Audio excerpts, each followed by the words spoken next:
Engkau yang berkuasa, Engkau yang melakukan perkara yang ajaib. Yesus Tuhan ada di antara kami. Holy Spirit, cengkeram hidup kami, keluarga kami. Biar semua rencanamu yang jadi. Di dalam nama Yesus, semua yang bukan dari Tuhan, setiap penghalang-penghalang, setiap paradigma, semua yang mencengkeram, kami tolak dalam nama Yesus. Kami patahkan dalam nama Yesus. Dan kami mau lihat yang ajaib, yang dahsyat, yang luar biasa terjadi di tempat ini. Ya Bapa, terima kasih Tuhan.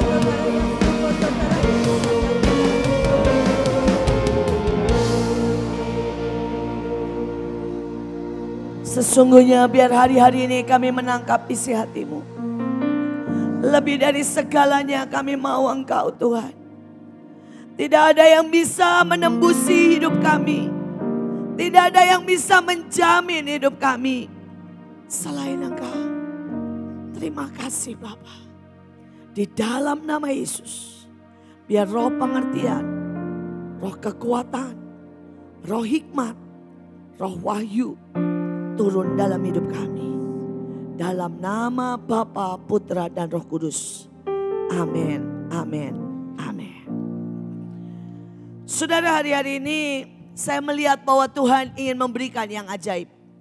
Hari itu kami mau Mahanaim mau ulang tahun. Dan kami berdoa dan saya dengar Tuhan berkata grande blessing. Saudara, Tuhan berkata ada sebuah berkat yang grande. Saudara, atau super blessing saudara. Yang Tuhan mau berikan buat setiap anak-anaknya. Tuhan berkata waktunya sudah sangat singkat. Karena itu dia ingin mencurahkan semua berkat. Semua karunia. Istilahnya perbendaharaan surga. Dia ingin curahkan buat anak-anaknya. Tetapi di satu sisi, pada waktu mendekati daripada pencurahan, daripada penggenapan, daripada semua yang ilahi, saudara, ada roh-roh tingkat tinggi dalam tanda kutip yang dilepaskan sesuai saudara dengan keadaan akhir zaman. Jelas bukan Tuhan yang mengirim roh ini, tetapi karena roh ini berkata sudah waktunya, karena ada tertulis. Saudara, roh yang pertama yang hari itu saya lihat. Saudara, roh ini saudara semuanya itu penuh lalat. Saudara, jadi kalau dilihat dari jauh nggak kelihatan. Tapi begitu dia bergerak saudara, itu lalat mengikutinya. Saudara, dan yang mengerikan dia datang ke kebaktian saudara. Saudara, dan pada waktu kebaktian hadirat Tuhan biasa saja dia duduk dengan santai. Dan begitu firman Tuhan mulai. Maka tiba-tiba semua lalat ini terbang. Dan dia mencari yang luka di antara kita. Saudara, dan pada waktu ada yang luka, maka lalat ini akan hikmat, akan hinggap. Dan dia mulai mentwist, membalikan. Sebentar saudara ya, selak.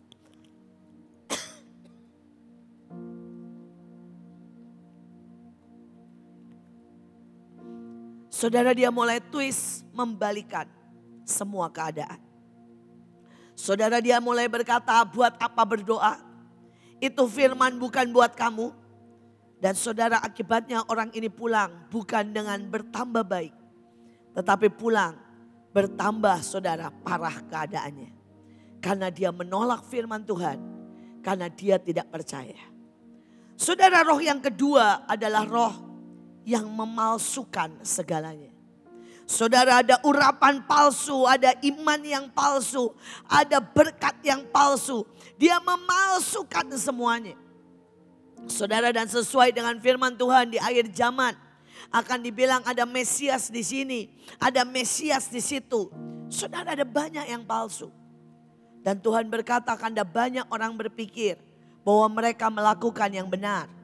Tetapi sesuai dengan Matius, pada waktu mereka berkata aku buat ini, aku melakukan buat Tuhan. Dan Tuhan bilang, enyah dari hadapanku pembuat kejahatan. Aku tidak kenal engkau. Saudara, ada roh yang ketiga, saudara. Dan roh yang ketiga ini, saudara, adalah roh kesakitan. Saudara, mungkin peristiwa dalam hidup kita biasa saja. Misalnya saudara ya, mungkin saudara jalan, kemudian ketemu saya, dan saudara dada-dada ya. Saya berpikir saudara dada di belakang karena saya lupa wajah saudara. Dan saya berlalu begitu saja.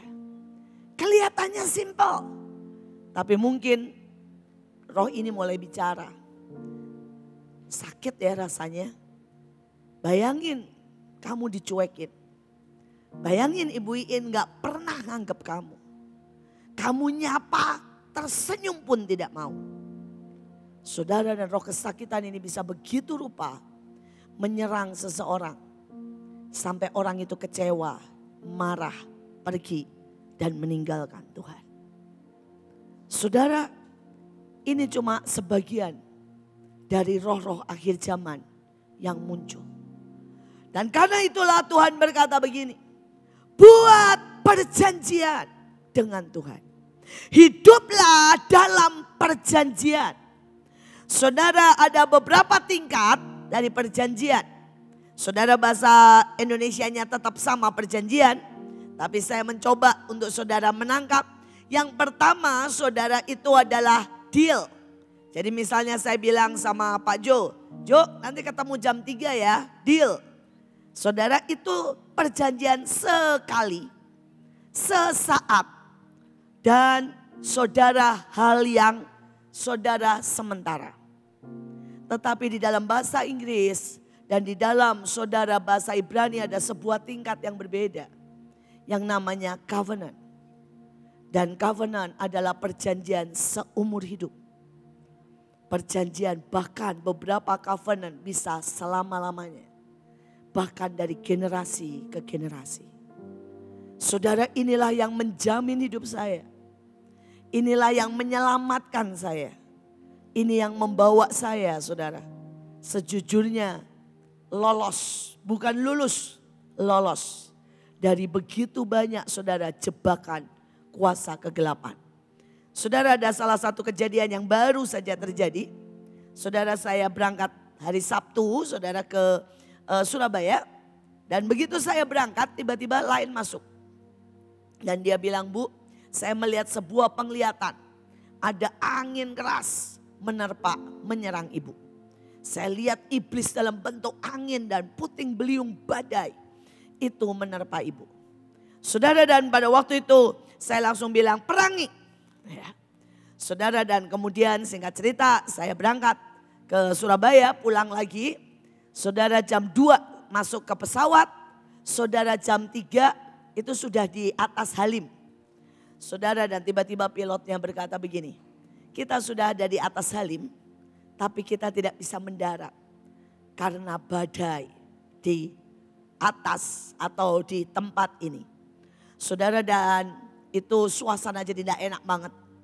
Saudara, dia bilang gini, kita coba tunggu. Saudara, tunggu 10 menit, 15 menit. Dan itu saudara kalau pernah merasakan, saudara pasti tahu rasanya gak enak banget saudara. Bukan karena apa-apa, goyang dan kayak naik jet coaster saudara ya. Set, itu saudara. Di sini ini rasanya itu saudara. Sampai saya berpikir, Tuhan, ini kalau saya muntah gak lucu ya. Tapi gak enak banget saudara di sini. Dan saudara, itu benar-benar kabut, badai, halilintar itu di jendela kelihatan semua saudara. Saudara, dalam suasana seperti itulah mereka berkata, ayo berdoa. Ya, semua disuruh berdoa saudara.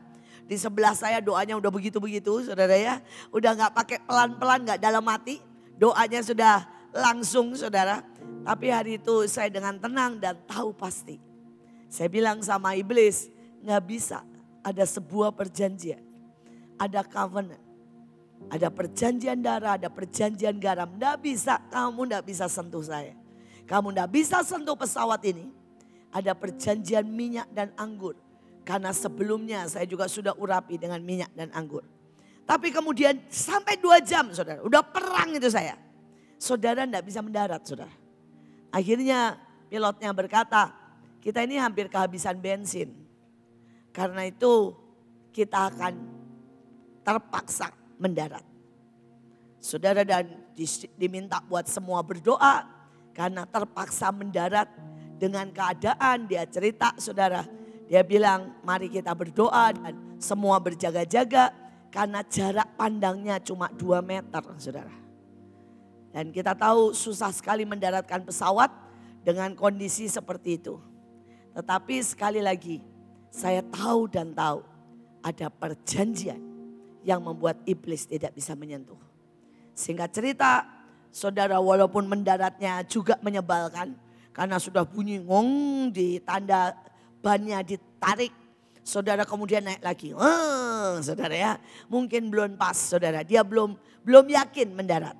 Akhirnya mendarat dengan baik. Saudara, saya ada di tempat ini dan saya percaya tidak ada satupun yang bisa menjamah.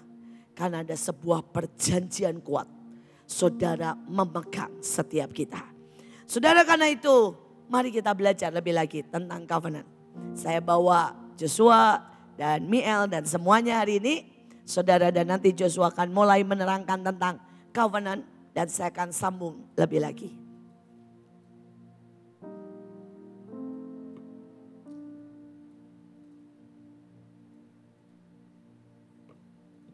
Saudara, kita mari sama-sama kita belajar tentang orang-orang yang saved by covenant. Boleh saya ditampilkan foto yang pertama. Saudara, ini adalah seorang yang bernama Michael Wilkie.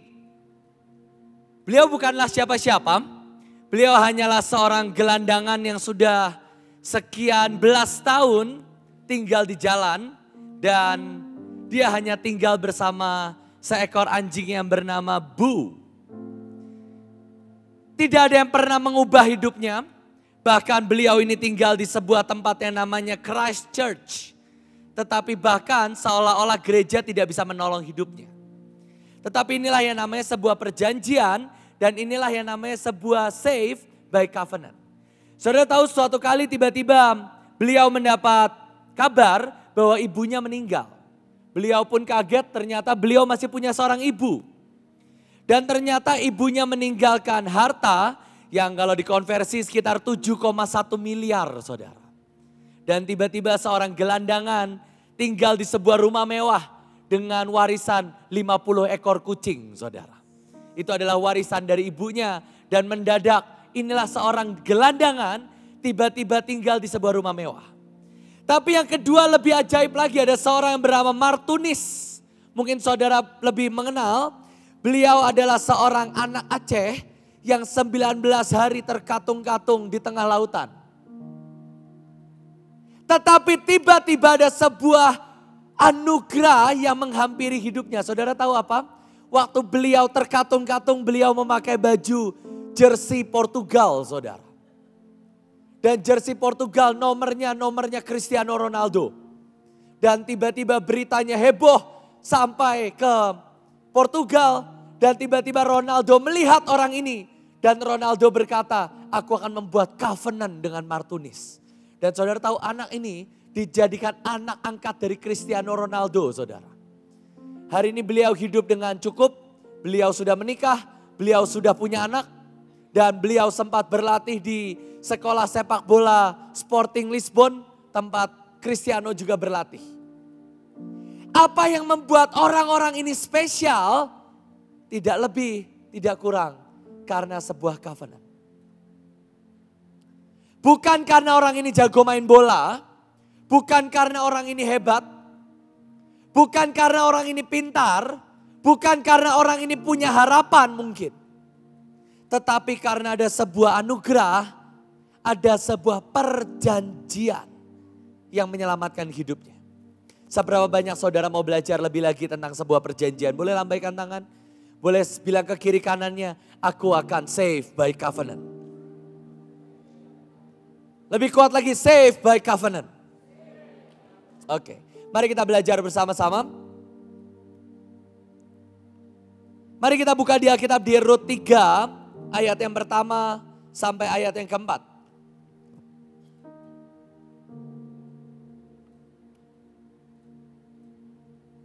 Rut 3 ayat yang pertama sampai ayat yang keempat. Saudara, yang unik dari sebuah perjanjian ialah seringkali perjanjian ini dilakukan bukan karena worthy. Bukan karena seorang layak mendapat sebuah perjanjian. Tetapi inilah karena sebuah anugerah, karena sebuah favor, karena ada seorang yang posisinya lebih di atas. Dan dia memberikan sayapnya, tudungnya kepada orang yang membutuhkan perjanjian. Perjanjian atau menudungi itu juga artinya to fill up hollows. Untuk mengisi rongga, menutup setiap kecacatan, menutup setiap kelemahan, menutupi setiap kesalahan dan menyembunyikan dari tuntutan. Saudara, ini kan AOC, seringkali saudara menggunakan talit. Itu adalah arti talit sebenarnya. Di saat kebenaran menutupi setiap pelanggaran. Makanya saya suka kurang setuju kalau ada orang yang memberikan saya peraturan bagaimana cara menggunakan talit dengan benar. Pernah suatu kali ada seorang yang khotbah dan dia berkata cara pakai talit adalah ditekuk. Kalau kamu pakainya full itu kamu salah. Maka saya kurang setuju, saudara. Kenapa? Karena saya berkata kamu mau ngikutin tradisi atau arti. Kalau tradisi ditekuk-tekuk saya nggak tahu. Tapi yang saya tahu pasti artinya adalah kebenaran menutupi saya. Maka sebisa mungkin saya diselimutin. Sebisa mungkin kalau bisa sampai kaki, sampai jempol kaki ditutup, itu jauh lebih baik. Karena artinya saya ditudungi oleh Tuhan. Nah saudara, arti dari talit adalah Tuhan menudungi engkau. Itu artinya to fill up hollows. Semua kecacatan, semua rongga dalam hidupmu akan ditutup Tuhan. Karena apa? Perjanjian. Suatu kali Ruth, seorang Moab, seorang janda, seorang yang miskin, seorang yang tidak punya pengharapan, tinggal bersama mertuanya yang kepahitan. Dan dia berkata, Naomi berkata, anakku, apakah tidak ada baiknya jika engkau mencari tempat perlindungan? Apakah tidak lebih baik engkau mencari covenant? Tidak lebih baik engkau mencari tudung yang bisa menudungi engkau? Maka sekarang beruraplah, anoint yourself with olive oil. Inilah perjanjian minyak. Biarlah kau mengurapi dan kemudian engkau harus datang kepada seorang bernama Boas. Dan berdoalah dan mintalah agar Boas mau menudungi engkau. Supaya Boas bisa mau mengikat perjanjian dengan engkau dan Boas mengambil alih hidupmu. Nah saudara, ini yang dahsyat dan ini yang ajaib. Singkat cerita, Ruth datang kepada Boas. Hari itu Boas sedang masuk dalam musim panen dan Boas tinggal di ladang. Maka dengan sangat mudah Ruth mendatangi Boas. Dan Ruth berkata, inilah Ruth hambamu. Kembangkanlah kiranya sayapmu. Ini artinya buka talitmu dan biarkan aku masuk dalam talitmu. Saudara yang punya talit, maka saudara akan menemukan ada kotak di ujung talitmu, saudara. Saya 2 kali khotbah ini, 2 kali saya lupa pakai talit, saudara. Kalau saudara lihat di talit, maka saudara lihat akan ada kotak di ujung, itu artinya kanaf. Dan itulah di saat Ruth berkata, tudungilah aku, Ruth sedang berkata, biarlah aku masuk di ujung talitmu. Biarlah aku masuk dalam sayapmu, biarlah aku masuk di dalam naunganmu. Dan saudara, singkat cerita, Ruth menikah. Dan mungkin sebagian saudara akan berpikir, ya itu kan hanya perjanjian pernikahan biasa. Itu hanyalah perjanjian di mana oh ya kayak kita nikah dari orang miskin naik jadi Cinderella. Enggak semudah itu, saudara.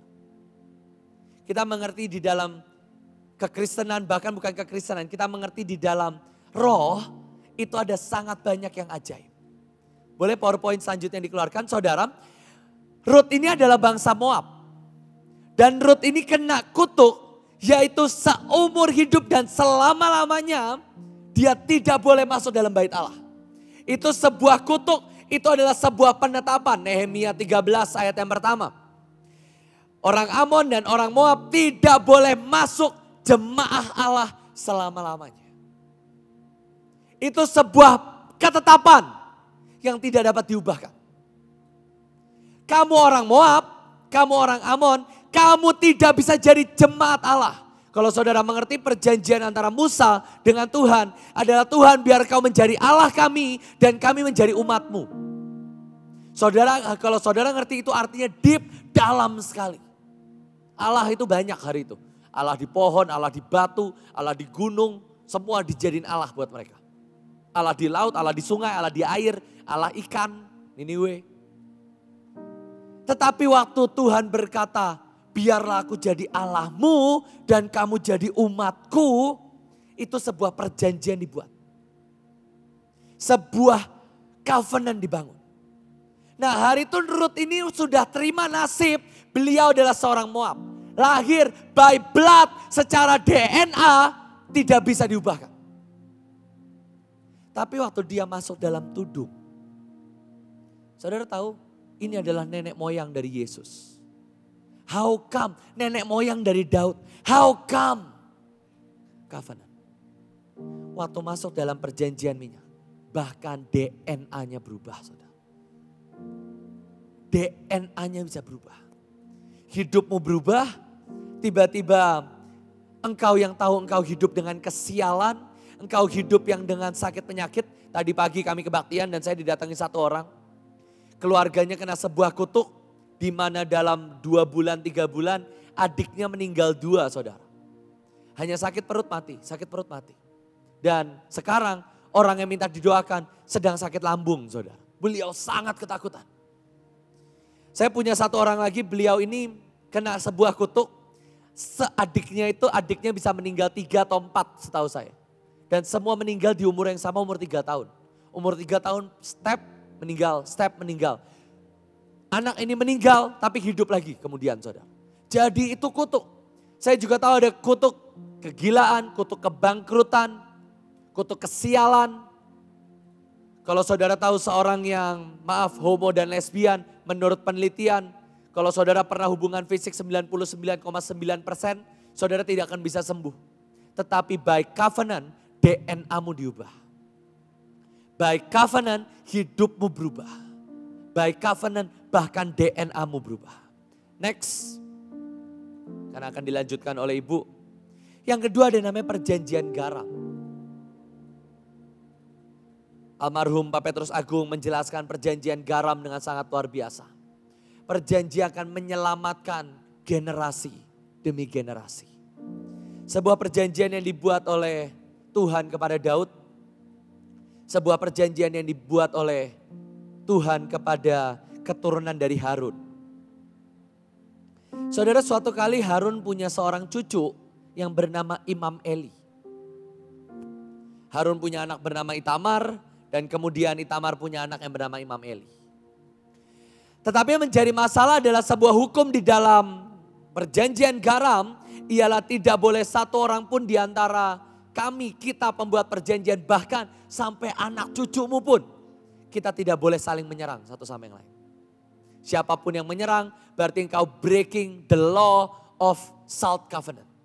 Hukumannya apa? Mati. Nah, hari itu yang menjadi masalah adalah anak-anak dari Imam Eli melakukan yang jahat di mata Allah.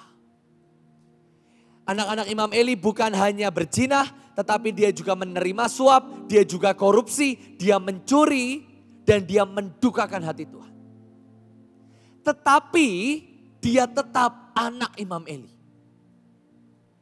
Dan selama Imam Eli mengedangkan tudungnya buat anak-anaknya, maka anak-anaknya selamat. Maka kalau saudara baca di Alkitab, waktu ada sebuah kutuk yang diberikan, dan di Alkitab ditulis 1 Samuel 3:13, sebab aku memberitahukan kepadanya bahwa aku akan menghukum keluarganya untuk selamanya. Saudara ngeri ya? Semua perjanjian garam ini berkata tentang selama-lamanya. Hukumannya selama-lamanya saudara. Aku akan menghukum keluarganya untuk selamanya karena dosa yang telah diketahui siapa? Diketahui siapa? Eli. Jadi Eli ini dihukum bukan karena dosa anaknya. Siapa yang nanggap? Eli berdosa karena Eli tahu tetapi dia membiarkan. Saudara nangkap? Ini mukanya bengong semua ini. Saya terlalu cepat atau saya harus ngomong pakai bahasa Sunda ini? Saya minta Bevis translate ya. Tetapi karena Imam Eli tahu bahwa anak-anaknya menghujat Allah, tetapi dia tidak menegur mereka. Saudara, kalau engkau berbuat dosa itu satu hal. Tetapi kalau engkau membiarkan anakmu berdosa dan engkau tidak menegur, engkau seperti bersengkongkol dengan mereka. Contoh, misalnya di sini saudara adalah ketua penari, contoh, patahkan dalam nama Tuhan Yesus ya. Dan tiba-tiba saudara ketua penari dan saudara melihat anakmu, anak didikmu menggosipi Derian. Derian itu ya gak ganteng-ganteng amat kok. Lebih ganteng Pak Joshua. Misalnya, walaupun itu fakta. Dan saudara melihat anak didikmu memaki pemimpinnya. Bapak Derian Kris. Dan saudara mendiamkan. Itu dosa saudara. Kalau anakmu ya karena dia beginner, dia gak ngerti hukum roh, dia gak ngerti ketetapan, dengan kebodohannya, dengan kekanak-kanaknya, Tuhan mungkin bisa mengampuni. Tetapi engkau seorang pemimpin dan engkau membiarkan anakmu memaki pemimpin di depan matamu dan engkau diam, itu sebuah kesalahan. Saudara nangkap? Dan hari itu Imam Eli dihukum, maka hukum Tuhan gini, aku bersumpah, Tuhan bersumpah kepada keluarga Eli, bahwa kesalahan keluarga Eli tidak akan apa? Tidak akan apa? Tidak akan bisa dihapuskan dengan kurban sembelihan, kurban sajian. Sampai saudara bisa bayangkan keluarga Eli kena kutuk, kena hukuman yang bahkan kau minta ampun pun gak bisa. Saudara bayangkan betapa mengerikannya.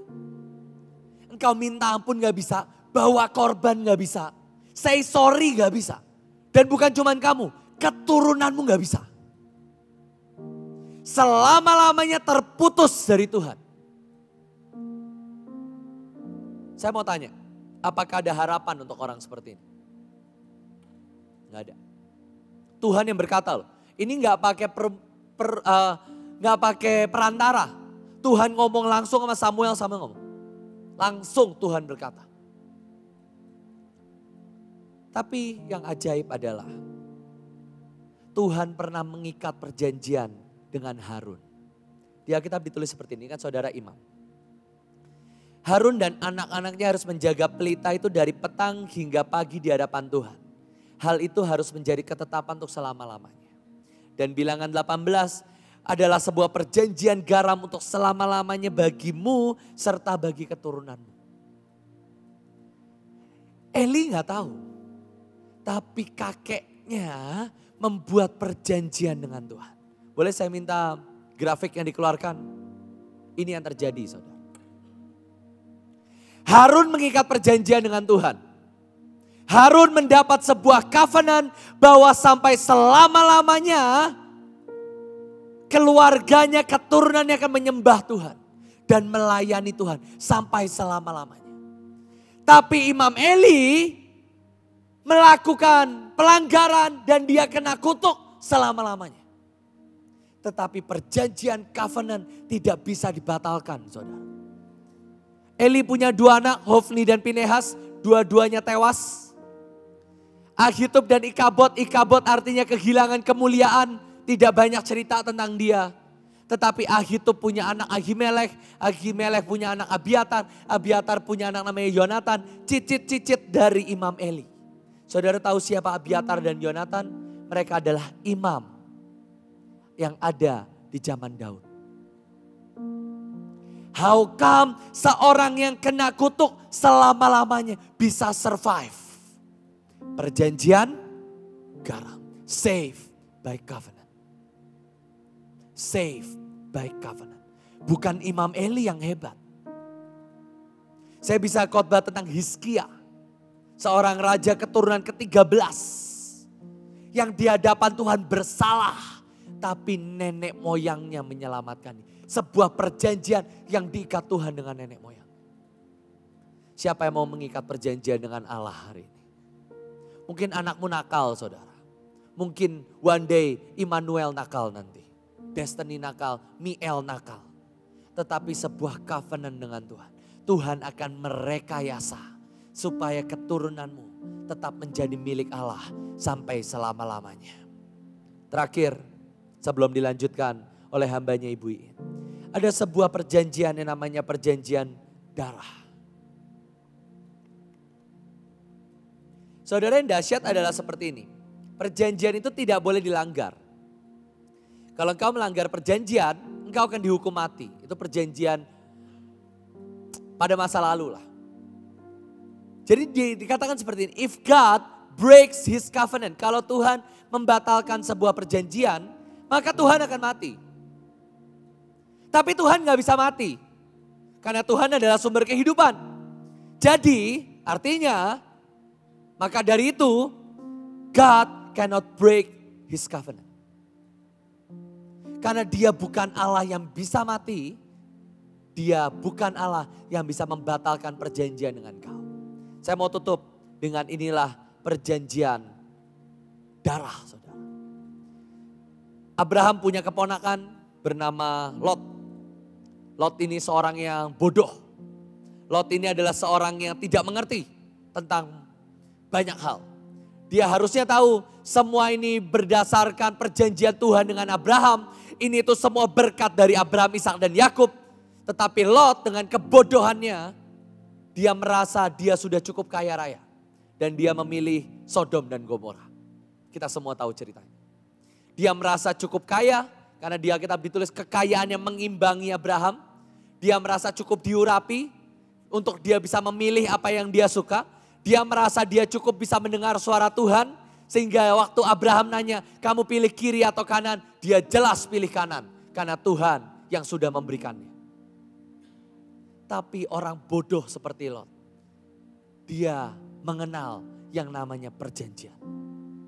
Kalau saudara baca, suatu kali Lot tinggal di Sodom dan Gomora. Dan karena perjanjian darah, saudara, perjanjian darah itu artinya one soul into bodies. Satu jiwa di dalam dua tubuh. Dan perjanjian darah ini sesungguhnya diikat oleh Abraham dengan Tuhan. Maka pada waktu Tuhan ingin menghancurkan Sodom, karena perjanjian Tuhan harus ngomong sama Abraham. Dan ini yang dahsyat. Waktu Tuhan ngomong dan Abraham bilang, Tuhan boleh gak 10 orang aja. Saudara bisa bayangin ya. Kesalahan Niniwe saja harus dibayar sama raja, ternak, bayi menyusu, semua harus puasa. 40 hari 40 malam. Tapi ini karena blood covenant. 10 orang cukup membayar dosa satu bangsa. Kita udah doa buat Indonesia mungkin sekian puluh tahun, sekian belas tahun, AOC 500 hari doa terus. Belum juga diampuni kan dosa bangsa Indonesia. Ini 10 orang cukup. Kenapa? Cintanya Tuhan. Tiba-tiba karena cintanya Tuhan kepada Abraham. Abraham berkata, Tuhan akan menyelamatkan Lot. Dikirimlah malaikat 2. Kirim kepada Lot untuk menyelamatkan Lot. Waktu Lot ketemu malaikat. Lot ini bodoh-bodoh ini, si bodoh ini tahu dia malaikat. Meskipun orang ini gak bisa membedakan mana tanah perjanjian dan mana Sodom dan Gomora, dia tetap tahu mana malaikat, mana bukan. Saudara tahu gak? Kalau saudara gak tahu, lebih parah dari Lot. Parah. Lot ini tahu. Begitu dia ngeliat malaikat. Ini yang keren. Maka Lot membuat feast with wine. Perjanjian darah. Dengan siapa? Malaikat. Dan sejak hari itu, maka Lot harus bertanggung jawab atas hidup malaikat. Dan malaikat Tuhan harus bertanggung jawab untuk hidup kita. Saudara, percayalah setiap kali Tuhan mengikat perjanjian dengan kita, yang untung itu kita, yang rugi itu Tuhan. Kita itu pasti lebih ngerepotin dari Tuhan. Dan hari itu waktu Lot mengikat perjanjian dengan Lot. Ini yang terjadi, saudara. Begitu kedua orang ini masuk dalam rumah. Tiba-tiba seluruh kota menggedor pintu rumah. Ini kegiatan cabul, biarkan kami memakai 2 pria itu. Tetapi karena sebuah perjanjian, Lot harus menolong 2 orang. Saudara nangkap sampai sini? Muka saudara tuh bengong gitu ngeliatin saya. Karena perjanjian, Lot harus tanda kutip menolong dan melindungi Tuhan. Tanda kutip ya. Karena perjanjian. Karena Tuhan ini dalam bentuk manusia. Maka secara hukum Lot harus menjaga dua pria ini dengan segenap yang dia punya. Maka yang dia lakukan apa? 2 anak perempuan yang diberikan. Penduduk kota terserah kalian mau ngapain. Nih 2 anak perempuanku. Saudara bisa bayangin ya. Saudara gak usah anak kandung deh. Ini kan saudara baru punya anaknya. Destiny Immanuel. Sekarang saudara bisa bayangin. Kalau si Destiny itu dicoel sama penduduk kota. Saya yakin saudara pukul-pukulan kok. Keluarin semua tabutmu dan talitmu, semua dupa dijadiin gear motor kali saudara. Saudara pertahankan bersama-sama. Ini masalahnya. Lot harus ngelindungin. Dan yang dia serahin apa? 2 anak yang dikasih. Demi apa? Blood covenant. Tapi saudara coba pelajarin di Alkitab. Tapi kemudian yang ajaib secara hukum. Waktu 2 perempuan ini diberikan. Dan penduduk kota ini ngomong gini. Kami gak mau 2 perempuan ini. Kami mau Lot. Dan kami mau bunuh Lot. Kami mau hukum Lot. Waktu penduduk kota mau menyerang Lot. Siapa yang bertanggung jawab? Siapa yang bertanggung jawab? Siapa yang bertanggung jawab?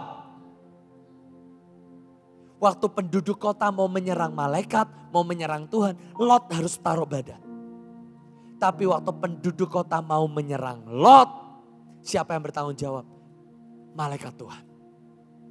Dan kalau saudara baca di Alkitab kemudian malaikat Tuhan, bahasa Ibrani keren, menyerang with a blessed energy. Kayak di film-film saudara. Boom! Dan semua mereka buta. Pintunya tetap ada gak? Ada. Tapi buta semua. Bam! Tiba-tiba with a blast of energy. Kenapa? By covenant. Tuhan harus menolong Lot. Singkat cerita, tangan Lot dipegang. Dan Lot dikeluarkan dari Sodom dan Gomora. Lot selamat. Istrinya tidak mengikat perjanjian dengan Tuhan. Makanya waktu istrinya nengok, dia menjadi tiang garam. Saya berandai-andai seandainya Lot iseng-iseng mau nengok. Mungkin dia dipegangin sama malaikat. No, gak boleh nengok. Jangan boleh nengok. By covenant. Saya berdoa setiap kita yang ada di tempat ini. Mungkin kita ini bukan orang yang pintar. Kita mungkin orang yang bangkrut seperti gelandangan tadi. Atau kita ini seorang pengembara yang seperti Martunis tadi. 19 hari di tengah laut. Kehilangan harta, keluarga, kehilangan semua karena tsunami. Tapi by covenant, hidupmu bisa diubahkan Tuhan. Tiba-tiba warisan keselamatan datang. Tiba-tiba ada seorang yang bernama bukan Cristiano Ronaldo. Yesus Kristus mengadopsi hidupmu. Dan Yesus bertanggung jawab dalam hidupmu. Mari tutup Alkitabmu sebentar. Angkat kedua tanganmu. Tuhan ikat kami dalam perjanjian Tuhan. Jamin kami Tuhan. Pegang hidup kami. Rekayasakan kami Tuhan. Biar kami menjadi orang-orang yang safe. By covenant. Terima kasih Tuhan. Mari naikkan ucapan syukur di hadapan Tuhan. Tuhan terima kasih Tuhan.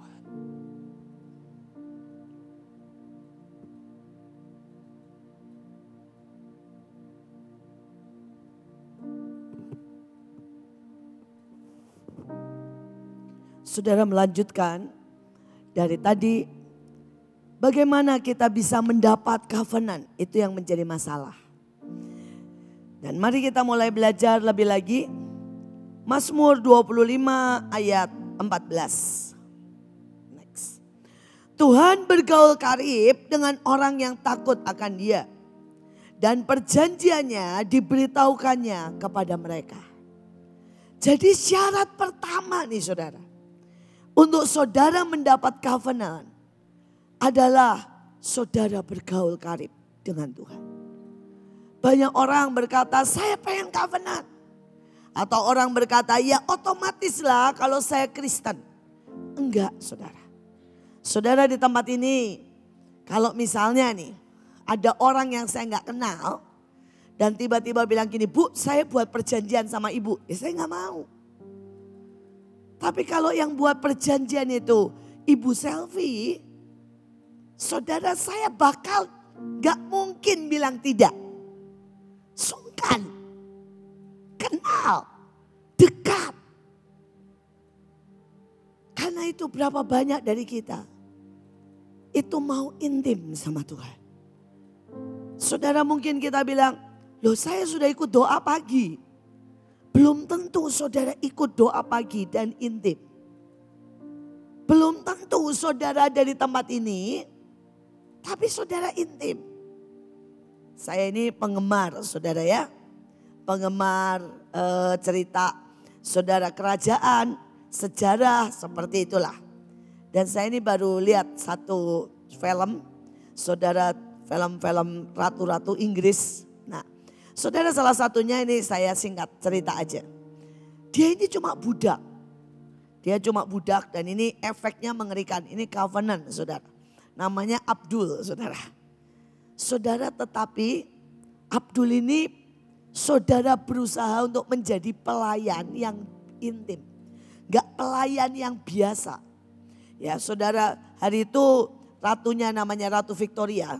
Dan ratu itu sudah berumur 70 tahun. Saudara bisa bayangin sudah umur 70 tahun. Tiba-tiba ada seorang India namanya Abdul saudara. Saudara dan Abdul ini pertamanya itu sudah dibilangin. Gak boleh lihat matanya ratu. Gak boleh dekat-dekat sama ratu. Kalau mempersembahkan apapun nunduk ke bawah. Dan kemudian langsung mundur. Gak boleh ada hubungan dalam bentuk kontak mata, bersentuhan, apalagi berbicara. Tetapi Abdul ini masalah saudara. Dia orang India, dia itu dari kecil gak tahu kenapa pengen lihat mukanya ratu. Saudara jadi pada waktu saudara dia mempersembahkan makanan. Saudara dia ngintip mukanya ratu dan dia mulai senyum. Cuma senyum terus. Ini kejadian benar saudara ya. Saudara dan hari itu ratunya ikut senyum. Ternyata ratu tidak sedingin yang orang lain berpikir. Begitu ada seorang bawahan anak muda. Waktu itu umurnya baru 20 tahun. Saudara senyum sembari membawakan makanan dengan terkagum-kagum lihat wajahnya ratu. Ratunya senyum. Saudara dan habis itu ada banyak kejadian lagi. Saudara si Abdul ini selalu pengen ya untuk dekat ratu. Hari itu saudara ratunya sedang pesta. Saudara dan dia makan segala sesuatu lah. Makanan pesta saya nggak tahu kenapa. Saudara dia tidak suka sebenarnya sama makanan yang disajikan. Karena makanannya itu menjamu dari negara lain. Dan dia harus menyediakan makanan dari negara lain. Mungkin kalau sudah tua begitu saya nggak tahu. Saudara dan Abdul ini di tengah pesta saudara. Menyelundupkan agar. Karena dia tahu si ratu ini sukanya agar saudara. Puding gitu loh saudara. Saudara dan di tengah pesta dia menyelundupkan ratu puding. Saudara. Dan itu sebenarnya bisa membuat dia kena hukuman mati. Tapi begitu ratu terima puding itu dia senyum. Dan itu tok yang dimakan. Karena dia udah enak lihat semuanya. Sejak hari itu ratu tahu. Tidak ada banyak orang yang mengerti hatinya. Tidak ada banyak orang yang memperhatikan kesukaannya. Tidak ada banyak yang membuat dia bisa senyum. Tapi Abdul ini bisa membuat dia senyum. Bisa membuat dia menikmati banyak hal. Saudara, sejak hari itu ratu sangat dekat. Ratu bilang, saya gak mau dikawal sama yang lain.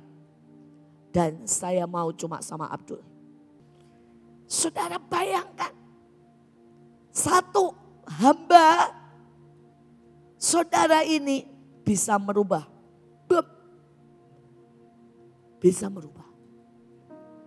Sekali lagi, ada banyak orang, saudara, yang berpikir mereka bisa dekat sama Tuhan hanya dengan kebaktian.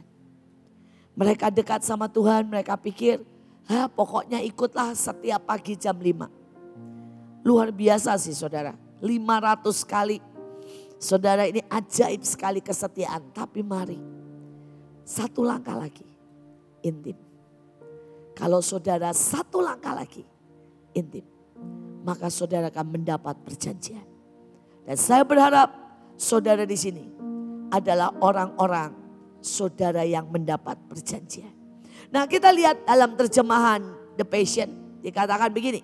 Ada tempat rahasia yang Tuhan sediakan untuk para pecintanya. Nah, ada banyak orang, saudara, dia ada di Mahanaim, tapi dia tidak cinta saya. Dia marah sama saya. Dia gak setuju sama saya. Dia terpaksa. Dan saya gak akan usir. Tapi saya juga tidak akan pernah pergi dan masukkan dia di dekat saya. Karena yang di dekat saya adalah orang-orang yang apa? Menyintai saya, jelas. Di mana mereka duduk di dekatnya dan menerima pewahyuan rahasia dari setiap janjinya atau covenant. Saudara, ada banyak orang tidak pernah dapat wahyu. Ya, pokoknya hidupnya begini aja.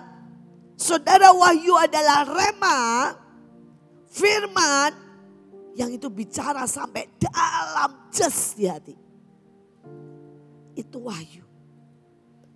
Dan saya berdoa, saudara berkata, Tuhan kasih aku wahyu.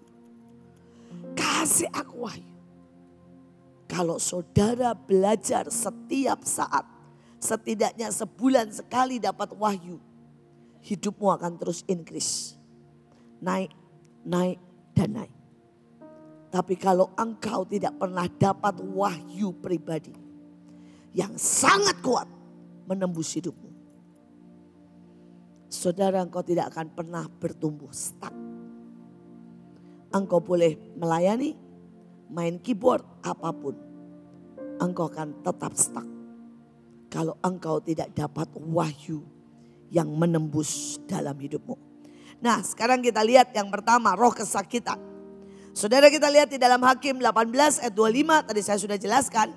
Ada satu roh yang namanya roh kesakitan. Saudara, dia membuat peristiwa hal yang kecil, apapun jadi sangat menyakitkan. Saya masih ingat tadi itu, saudara, saya mengonseling satu keluarga. Saudara, mereka ini kena roh kesakitan jadi ngawur semuanya. Saudara, istrinya tidur, saudara, dan suaminya lembur. Karena suaminya lembur, pulang jam 2 pagi, dia mikir gini, saya gak pengen ganggu istri saya. Jadi dia tidurnya di pojok. Waktu dia tidur di pojok, istrinya bilang gini, wah ini roh mulai berbisik. Dia gak cinta saya. Lihat, dia tidurnya di pojok. Pasti dia habis ketemu perempuan. Jadi gak mau dekat-dekat saya. Saudara, karena itu istrinya besok paginya bangun cembetut, gak nyapa. Suaminya dibisikin lagi sama iblis. Lihat, kamu sudah kerja lembur. Kamu capek sekali. Istrimu gak menghargai. Tambah sakit. Saudara mau tahu akibatnya? Hanya peristiwa itu. Mereka berantem gak bicara 1 bulan. Saudara, dan akibatnya gak berhenti sampai di situ. Mereka akhirnya hampir cerai. Dan waktu mereka ketemu saya doakan, saya tangking semua paradigma roh. Dan saya urutin, peristiwanya cuma sesimpel itu. Saudara, tidak ada selingkuh, tidak ada masalah apa-apa. Hanya gara-gara lembur dan dia tidur di pojok karena gak pengen ganggu istrinya. Dan istrinya berpikir bahwa dia main sama perempuan lain dan istrinya cembetut seharian. Saudara, sekali lagi, roh kesakitan bisa menghancurkan banyak hal. Mari kita lihat ayatnya. Dan berkatalah Bani Dan kepadanya, janganlah suaramu kedengaran lagi kepada kami. Nanti ada orang yang menyerang engkau karena sakit hati. Dan dengan demikian engkau serta seisi rumahmu kehilangan nyawa. Saudara, walaupun ini cerita yang lain, tapi saudara bisa lihat ya. Orang yang sakit hati pasti menyerang. Saudara, dia bisa jadi hater. Dia bisa menjelek-jelekan. Saudara, dia bisa tiba-tiba saudara ya cembetut. Karena orang sakit hati pasti menyerang. Tapi ingat, lihat akibatnya. Dan dengan demikian engkau serta seisi rumahmu kehilangan nyawa. Saudara, jangan anggap enteng sakit hati. Sakit hati bisa membuat kita tidak selamat. Sakit hati bisa membuat engkau kehilangan nyawa. Sakit hati bisa membuat engkau kena kanker. Sakit hati bisa membuat engkau kena penyakit, saudara, yang tiba-tiba kronis karena seluruh hormonmu kacau. Tapi hari ini saya berdoa saudara punya satu perjanjian. Perjanjian cinta atau perjanjian anggur yang tadi Joshua sudah terangkan. Saya mengambil dari sisi yang lain. Mari kita baca Kidung Agung 8 ayat 6 dan 8. Cinta lebih kuat dari maut. Menghadapi bahaya, kematian, gairah menertawakan teror neraka. Api cinta tidak dapat berhenti, menyapu segala yang di depannya. Air banjir tidak bisa menenggelamkan cinta. Derasnya hujan tidak bisa memadamkannya. Cinta tidak dapat dibeli, cinta tidak dapat dijual. Yeremia 20 ayat 9. Tetapi ketika aku berkata, aku tidak mau mengingat dia dan tidak mau mengucapkan firman lagi demi namanya. Maka dalam hatiku ada sesuatu yang seperti api yang menyala-nyala, terkurung dalam tulang-tulangku. Aku berlelah-lelah untuk menahannya, tetapi aku tidak sanggup. Saudara, dalam hidup ini bahkan Lucifer jatuh karena apa? Kehilangan cinta mula-mula. Saya sudah melihat ada jutaan anak Tuhan. Saudara, dia dulu diurapi pelayanan hebat. Tiba-tiba kehilangan cinta, lenyap tak berbekas. Saudara, saya ini orang yang dulu bersama dengan hamba-hamba Tuhan besar. Saudara, yang kalau nyanyi satu gedung nangis, diurapi bergetar. Dan hari ini habis. Mereka sama sekali tidak bisa dan tidak ada suaranya. Why? Waktu mereka kehilangan cinta. Dan karena itulah saya tidak berkata saya lebih baik dari mereka. Tapi saya berkata saya saved by covenant. Saya ini selalu berkata, Tuhan, siapa yang bisa menjaga cintaku dengan Engkau? Siapa yang bisa membuat aku ini tetap setia? Siapa yang bisa membuat aku ini, Tuhan, untuk terus punya passion di sini? Ayo ikat perjanjian dengan aku. Ikat perjanjian dengan aku. Saudara, dan pada waktu saya mengikat perjanjian anggur atau perjanjian cinta, maka tiba-tiba dua ayat ini terjadi dalam hidup saya. Saudara, tiba-tiba ada kekuatan yang ajaib. Yang membuat saya menghadapi teror, menghadapi bahaya. Itu cinta, saudara. Membuat saya dengan teguh melewatinya. Tapi cinta itu juga seperti yang Yeremia tadi bilang. Di dalam ini seperti ada api. Yang saya mau berhenti. Saudara, saya mau bilang gak usah lah yang begitu. Gak bisa. Di sini nih terus nyala. Bersusah-susah menahannya. Gak bisa, tetap nyala. Saya cerita ya beberapa hal, saudara, karena perjanjian. Saya ini saved by covenant. Saudara, hari itu Mahanaim utang 2M lebih. Saudara, hari itu saudara saya ditinggal banyak donatur. Hari itu saudara, semua saudara sedang bertumpuk-tumpuk masalah. Dan hari itu saya naik saudara ke atas berdoa. Terus saya ngomong begini, Tuhan saya tidak punya tenaga lagi. Tapi Engkau tahu ini komitmen saya. Kalau saya kuat saya lari. Tapi hari ini saya tidak kuat lari, saya jalan. Kalau saya tidak kuat jalan, saya akan merangkak. Kalau saya tidak kuat merangkak, saya akan merayap. Tapi Engkau tahu hatiku. Aku benar-benar sudah tidak ada cinta, tidak ada gelora, tidak ada semangat pelayanan. Hari itu saya bilang gini, saya benar-benar menghadapi Mahanaim rasanya udah gak sanggup Tuhan. Saudara, dan di tengah saya cuma berdoa seperti itu. Tiba-tiba itu ada angin muter. Lembut sekali, tidak terjadi apa-apa. Tapi saya tahu, seperti Tuhan bilang begini, nak, aku yang tanggung jawab untuk membangkitkan cintamu. Aku yang tanggung jawab untuk mengobarkan lagi cintamu. Saudara, dan pada waktu itu muter dengan lembut, saya cuma bisa nangis. Tidak ada semangat, tidak ada kekuatan, tapi saya tahu itu Tuhan. Saya turun saudara, saya turun. Kemudian saya pelayanan di satu tempat. Saudara, dan tiba-tiba orangnya bilang gini, Bu, 2 minggu yang lalu. Tiba-tiba Tuhan bilang sama saya, cariin Ibu Iin mawar biru. Dan hari itu mawar biru belum ada di Indonesia, belum masuk.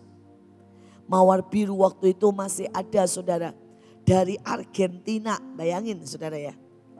Saudara, hari itu mawar biru mahalnya setengah mati. Saudara, itu baru pertama kali muncul, bukan yang dicelup ya sama tinta. Saudara, itu baru ada di Argentina. Saudara, mahalnya setengah mati. Harganya saudara, dan harus naik pesawat saudara. Dan orang ini pesankan mawar biru 50 tangkai. Saudara, itu gede banget mawar biru. Saudara, dan saya waktu terima itu saya tidak bisa berhenti nangis. Tuhan bilang begini, begitu orang itu kasih. Nak, aku menyintaimu. Aku menciptakan mawar biru hanya untukmu. Dan kalau tidak ada di Indonesia, aku datangin dari Argentina pun hanya untukmu.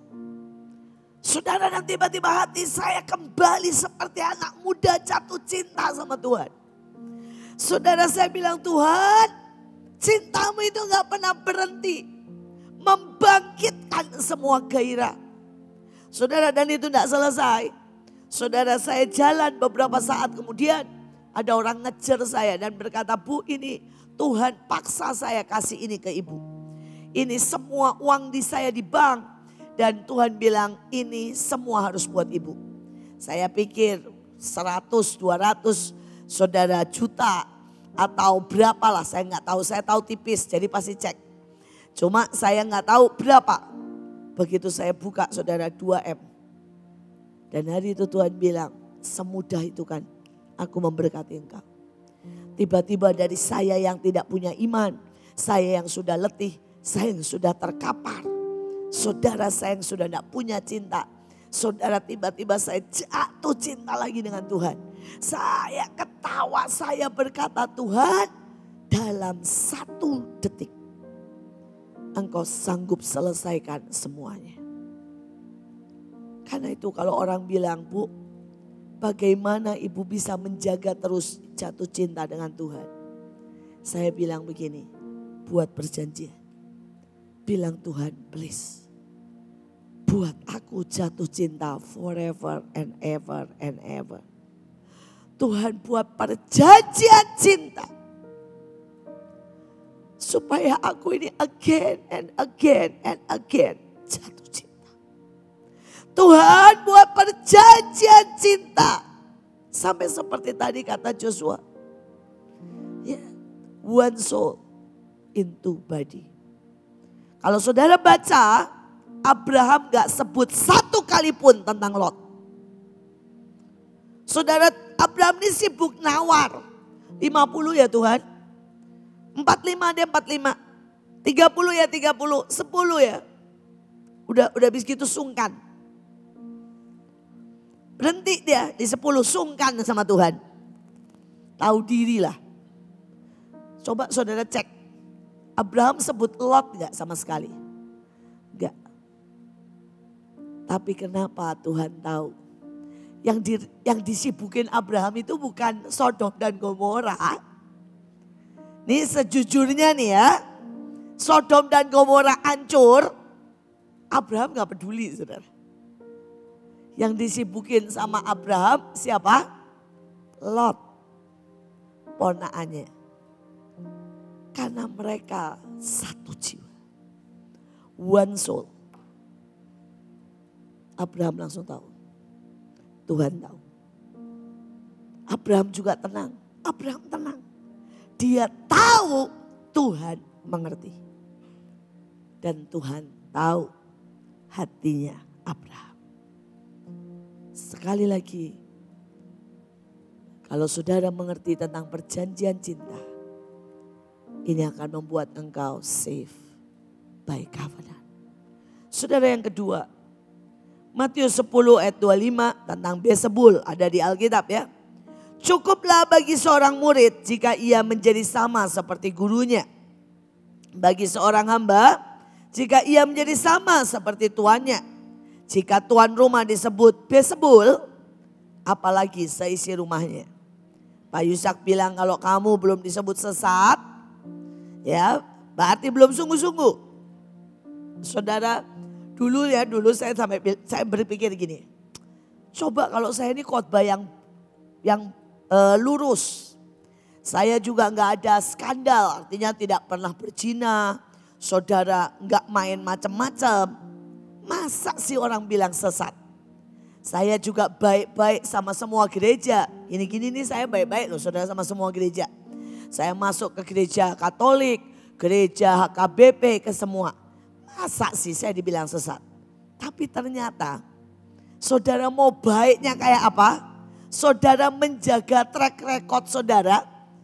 Begitu saudara itu sangat mengejar Tuhan. Anehnya selalu ada yang ngomong sesat. Selalu saudara. Saudara apapun. Doa di jalan dibilang sesat. Saudara ya perang dibilang sesat. Saudara ngurapi orang dibilang sesat. Sampai saya bingung kadang-kadang. Bahkan saudara hari-hari ini menolong orang COVID dibilang sesat.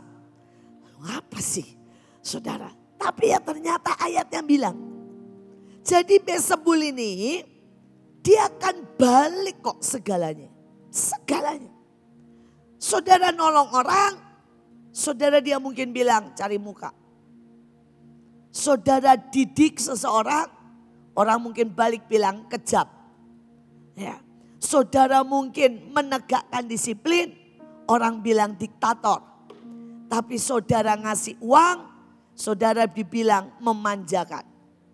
Itu Bezebul. Bisa ngerti? Ya itu Bezebul. Apapun dibalik. Saudara pendeta gendut kayak saya, dibilang tidak ada penguasaan diri. Itu Bezebul. Tapi saudara kurus, ya kayak Bu Selfie dulu, dibilang miskin, banyak penderitaan. Ya kurang berserah. Nanti kalau saudara istilahnya suka doa, dibilang ahli Taurat. Saudara tidak pernah doa, dibilang penyamun. Ya, ini Bezebul. Gak ada yang benar, pasti dibolak-balik semaunya. Tapi gak peduli itu. Saudara hari itu kita tahu kejadiannya.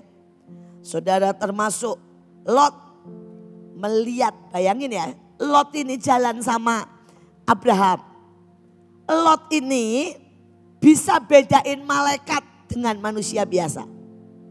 Tapi waktu melihat Sodom, dia gak lihat bilang gini loh, ini kota dunia yang menggiurkan. Ayatnya berkata apa saudara?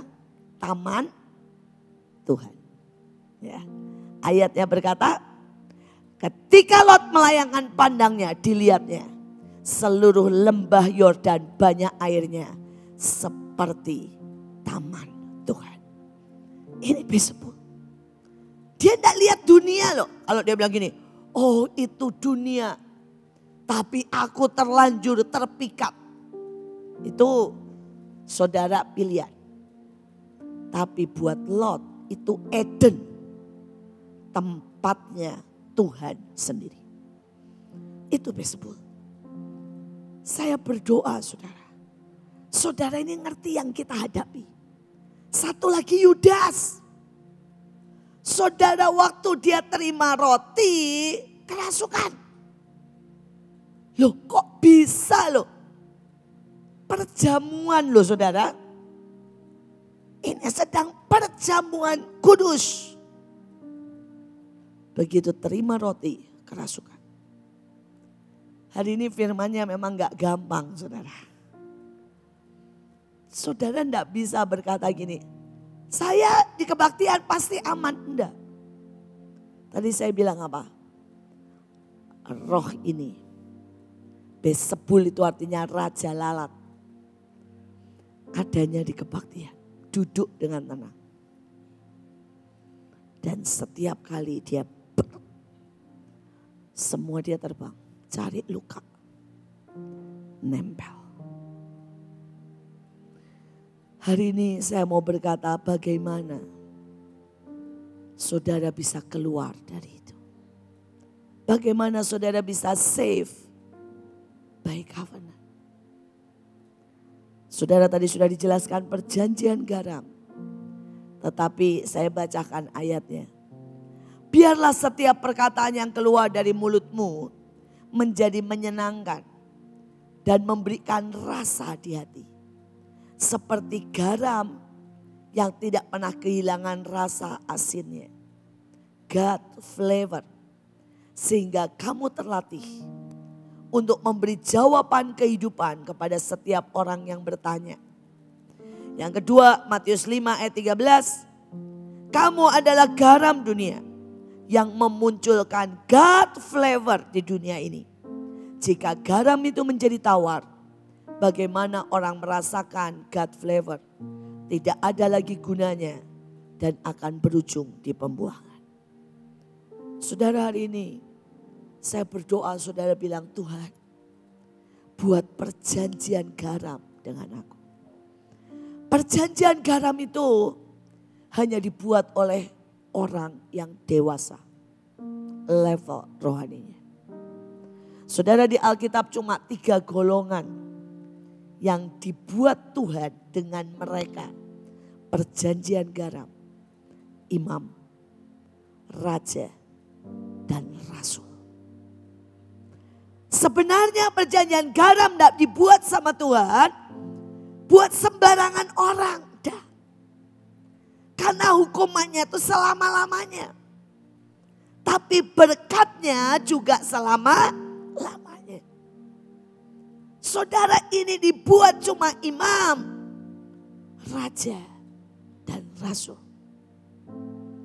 Tapi saya mau bilang, bagian kita apa? Saya nggak bahas panjang. Tadi kan Joshua sudah panjang.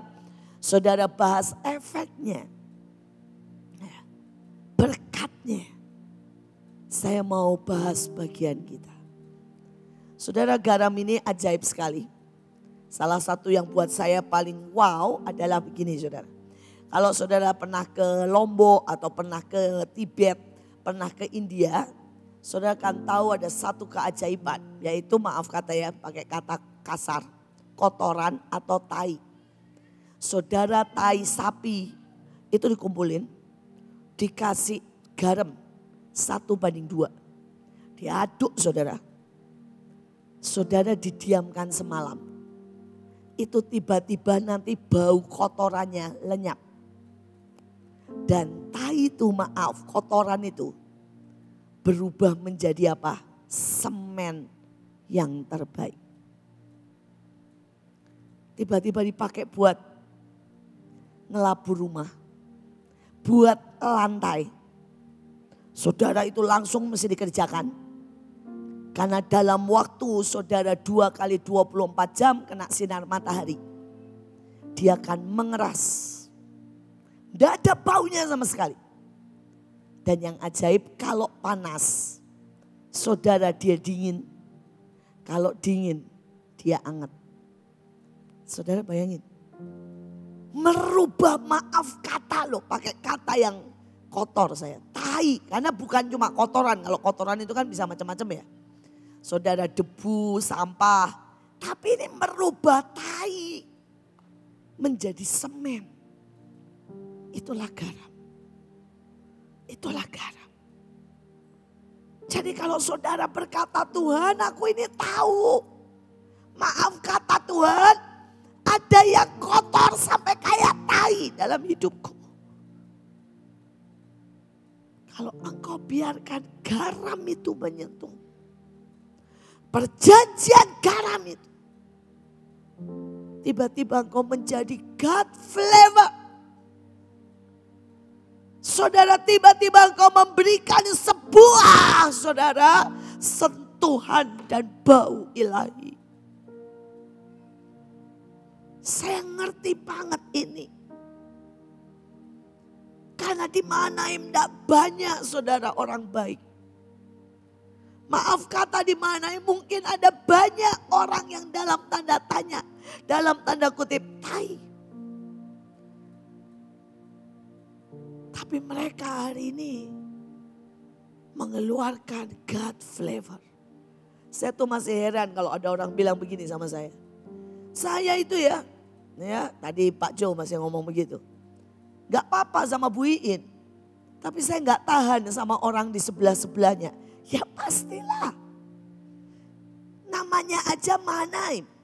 Gua Adulam. Jadi mau apa? Tapi saya melihat dalam hidup saya. Bagaimana orang yang kata dunia sampah dan tai. Pada waktu bersentuhan dengan perjanjian garam. Mereka menjadi orang-orang paling ilahi. Dan yang ajaib, dicintai Tuhan. Membawa terang Tuhan. Menaklukkan dunia. Nah saudara, tapi bagian kita ini apa? Bagian kita ini yang pertama ya saudara. Belajarlah saudara untuk mau terlatih. Saudara, ayatnya bilang begini, sehingga kamu terlatih memberi jawab. Saudara, tadi pagi saya juga menerangkan pada banyak orang. Saudara, banyak orang ini hidup buat dirinya. Tapi begitu kamu mau masuk dalam perjanjian garam, kamu harus belajar hidup saudara buat orang lain. Hidup buat memberi jawab. Bukan buat bikin masalah. Saudara, dan mungkin hal kecil. Ini misalnya nih ya. Saudara lihat berantakan.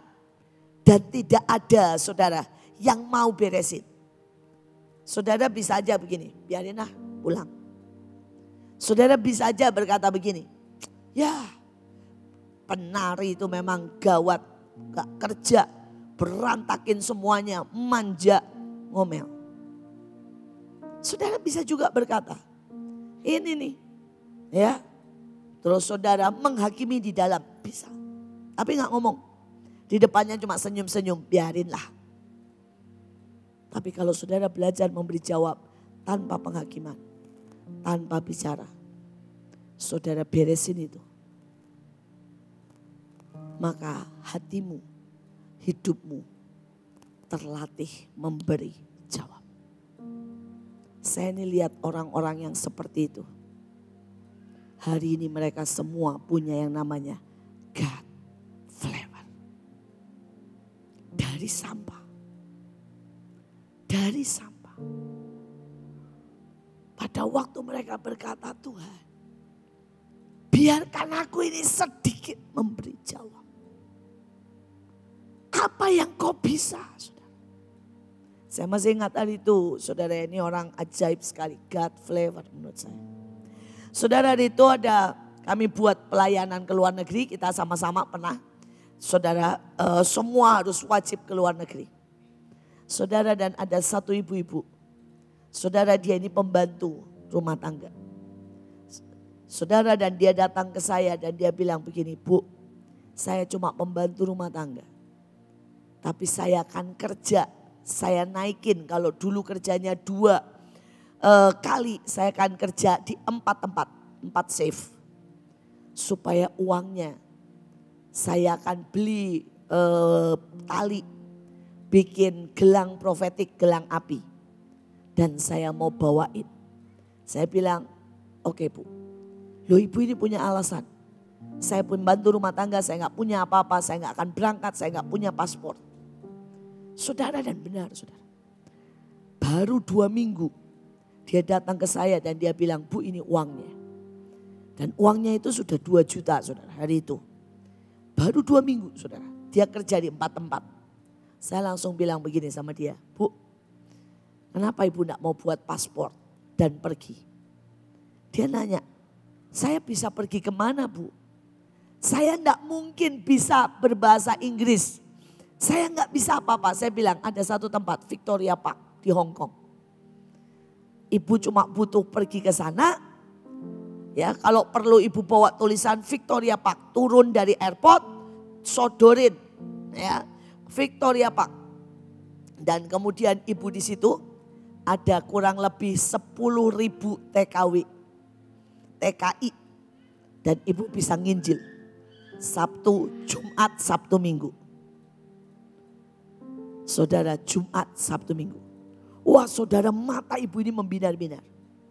Terus dia bilang, berapa ongkos tiketnya? Saya kasih. Dia bilang, gak mau Bu. Biarlah ini menjadi jawaban. Menjadi cinta saya. Menjadi korban. Saudara, dia kerja. Wah, gak tahulah caranya bagaimana.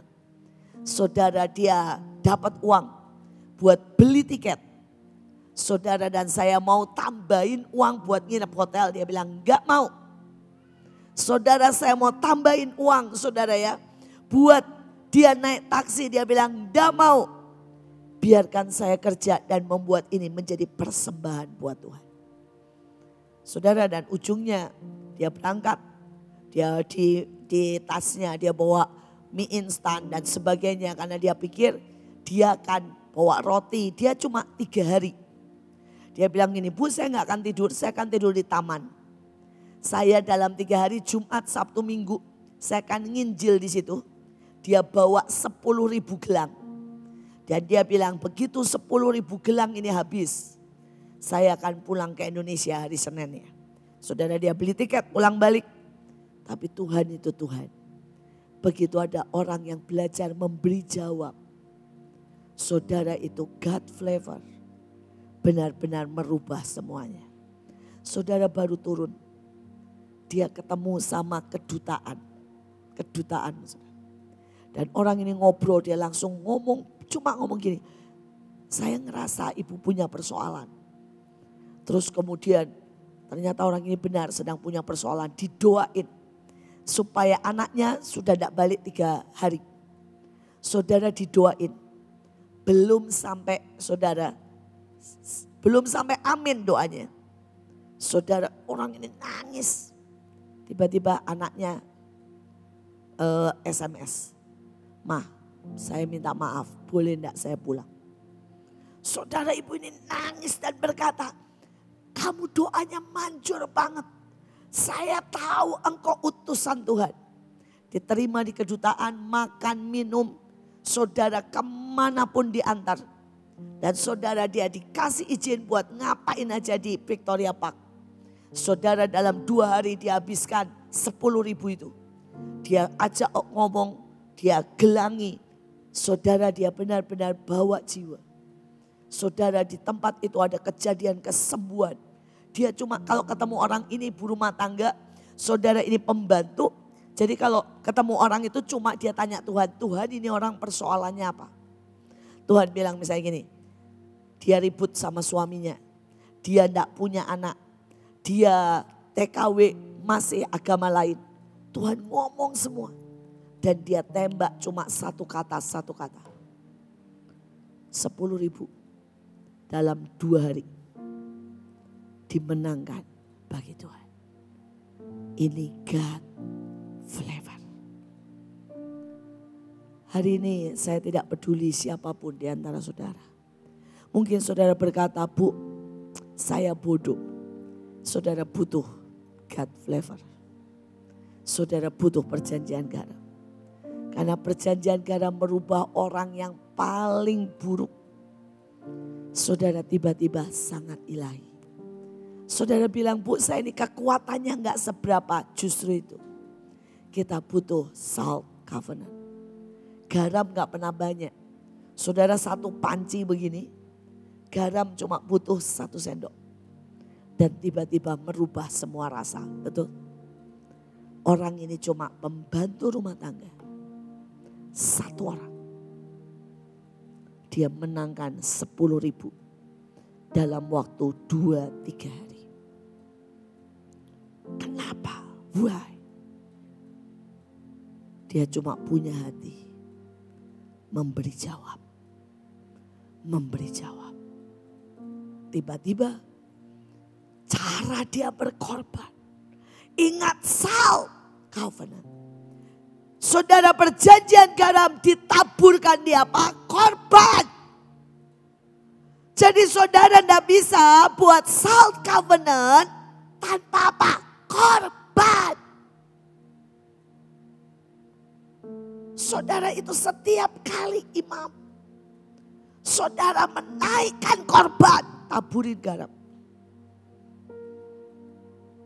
Saudara berkata, bagaimana dengan raja? Tuhan buat itu dengan Daud. Pada waktu apa kalau saudara tahu? Pada waktu dia mau dibunuh Saul. Pada waktu saudara dia dilukai Saul. Tapi dia berkata, Tuanku, Rajaku. Dia dikhianati Saul, dia tetap bela Saul. Memberi jawab. Tiba-tiba Tuhan bilang, aku buat salt covenant. Perjanjian garam. Saudara, kapan dengan murid-muridnya? Kalau saudara tahu ujungnya semua muridnya menjadi apa? Martir. Kekuatan ilahi. Salt covenant. Saya berdoa malam ini. Saudara mulai merenungkan perjanjian garam, perjanjian darah, perjanjian minyak. Apapun ada banyak perjanjian. Saudara tidak bisa saudara buat dengan oke, angkat tangan. Tidak bisa saudara. Tadi ingat bergaul karib. Saudara diajak ke tempat yang paling rahasia. Saudara diajak untuk mulai menangkap hati sang raja. Saudara diajak tidak jadi penari biasa, jadi pemusik biasa. Saudara ingat cerita saya Abdul. Kalau saudara nanti bisa lihat saudara ya. Saudara di TV. Saudara itu saudara ya. Budak. Tapi dia bisa menyentuh sang raja. Menyentuh sang raja. Apakah tarianmu bisa menyentuh sang raja? Apakah musikmu bisa menyentuh sang raja? Apakah engkau bisa punya fokus dan perhatian? Apakah saudara bisa melihat apa yang dirindukan raja? Tadi pagi saya bilang sama Mahanaim, kita tidak akan bikin Natal buat Mahanaim, enggak. Karena pada waktu saya berdoa, Tuhan bilang, nak, aku enggak pengen Natal di Mahanaim. Aku pengen Natal di suku terasing. Aku pengen Natal di tempat paling kumuh. Aku pengen Natal di pelosok-pelosok. Aku pengen Natal di tempat paling miskin. Saya tawarkan buat AOC. Saudara, salah satu tempat yang saudara pegang, saudara tetap pegang Sumatera. Dan di Sumatera ada Mentawai. Itu tetap nomor 1 loh, paling miskin di Indonesia. Saudara bisa bayangkan, saudara, Mentawai itu mendapat peringkat nomor 1 paling miskin. Kristen. Tapi 80% penduduknya tidak bisa membaca dan tidak bisa menulis. Bisakah kita menangkap detak hati Tuhan? Yang berkata, aku butuh. Kerinduanku bukan Natal di tempat mewah. Tapi Natal di Mentawai. Bisakah kita seperti Abdul? Di tengah orang lain kasih roti, kasih apapun. Kalau saudara, saya bisa ngerti lah. Kalau saudara udah umur 70, dikasih roti kerastik, udah gak semangat saudara. Dan waktu cuma dikasih agar, tiba-tiba ratu ini jatuh cinta. Karena ada orang yang mengerti hatinya. Ya, di sini ada Pilar, Bevis, Bulani, pegang Papua. Bisakah saudara mengerti detak jantung Tuhan? Bisakah saudara ngerti hatinya yang berkata, aku pengen Natal di situ. Biar mereka dengar berita, kabar kesukaan, pemulihan. Dan hari ini, apakah kita jadi orang yang diam? Atau kita jadi orang yang membawa salt covenant dan menerimanya? Karena kita mau memberi jawab. Dan bawa flavor ilahi yang akan merubah mereka yang sakit, kotor, sampah menjadi milik Tuhan yang dipulihkan. Mari kita berdoa. Kami bersyukur buat malam ini Tuhan. Hamba selesai bicara. Masih ada begitu banyak perjanjian. Tapi hamba berdoa biarkan anak-anakmu mulai menangkap. Bawa kami ke next level. Bawa kami ke dalam keintiman. Bawa kami ke dalam Tuhan hubungan yang lebih dekat dengan Engkau. Supaya kami ini mewarisi, memiliki perjanjian minyak, perjanjian garam, perjanjian anggur dan darah. Mari Tuhan, buat tempat ini makin kuat, makin berkenan, makin ada dalam kehendak-Mu. Dalam nama Yesus. Amin. Amin.